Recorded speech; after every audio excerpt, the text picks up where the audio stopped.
Though I speak in the tongues of men and of angels, but have not love,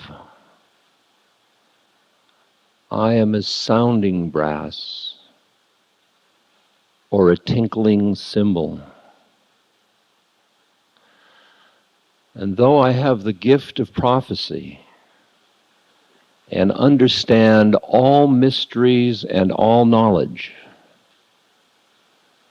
and though I have all faith so as to remove mountains, but have not love, I am nothing.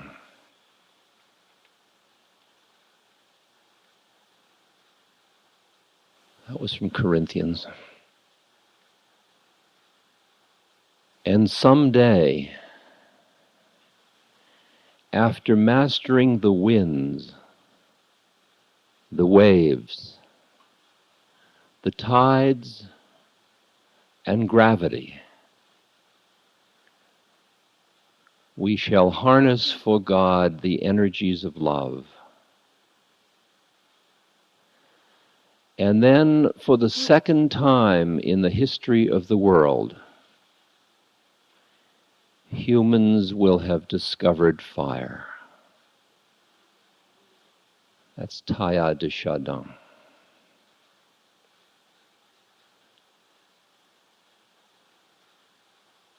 Love and death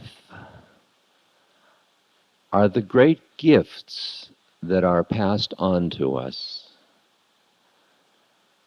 that most of us leave unopened. That is from Rilke, Maria Rainer Rilke.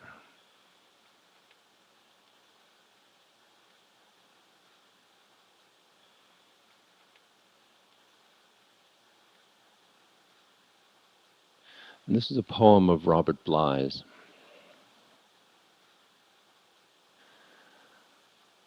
A man and a woman sit near each other,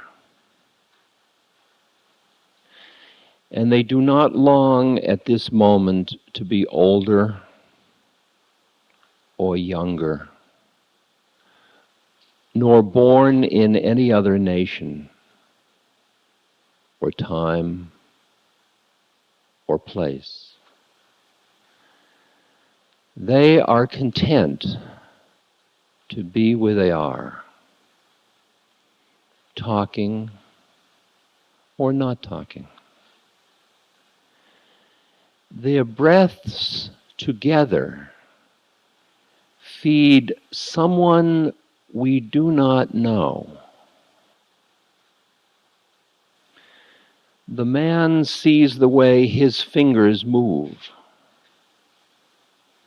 He sees her hands close around a book she hands to him. They obey a third body that they share in common. They have made a promise to love that body. Age may come, parting may come, death will come. A man and a woman sit near each other. As they breathe, they feed someone we do not know, somebody we know of, whom we have never seen.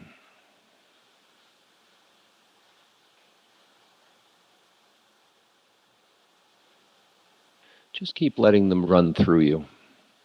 Sort of like Chinese food. Don't hold on to them. Just let them come and go. They'll each touch you in the way they need to touch you. This is from the I Ching.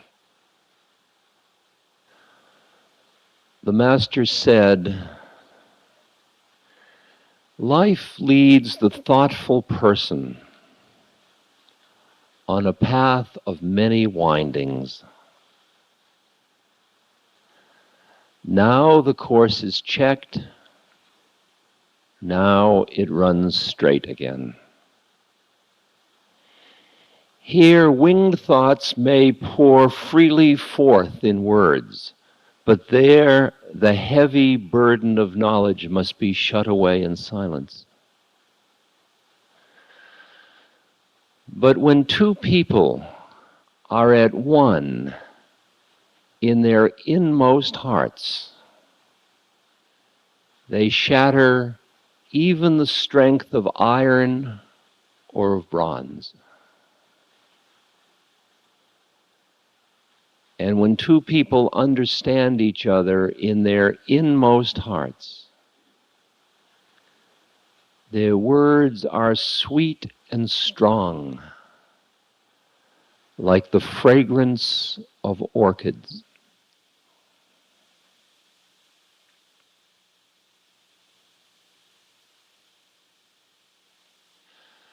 The path of love, the path of the heart, the path of emotion, relationship, dualism, taking you to the essence of love, taking you from loving to being love. It is the path of the heart. It, like all paths, is fraught with pitfalls and traps. And most of our emotions either are in the service of our minds or are frightening things that overwhelm us and make us afraid.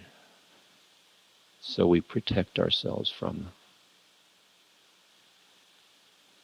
So we come through life a little bit like hungry ghosts. We are beings that have huge needs for love.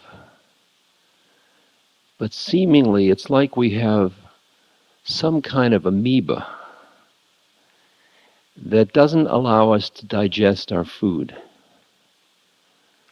So though we get love, it goes through us and then we need love all over again. And it's so deep in all of us that we've built a whole reality around it. And we think that's the way it is.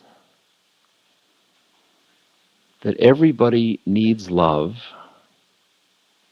and that if you don't get it, you're deprived, and that the more of it, the better, and you need it every day from everything.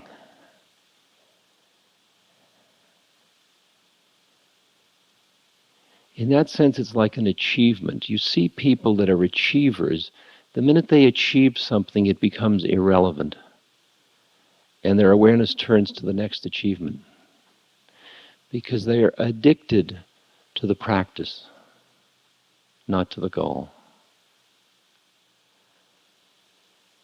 The predicament with loving is the power of the addiction of the practice of loving somebody, of getting so caught in the relationship that you can't ever arrive at the essence of dwelling in love. If you imagine it in this sequence, that you are cut off in your heart from love, so you feel hungry. What that hunger is the hunger to come home. It's the hunger to be at peace, to be feeling at one in the universe, where lover and beloved merge. It's the place to feel fulfilled in the moment, fully in the moment. Closed off, you are like a bee looking for a flower. You're flying around, buzzing, looking. And just as with baby ducks, you can create a silhouette of a mother duck. And with a baby duck, if you run that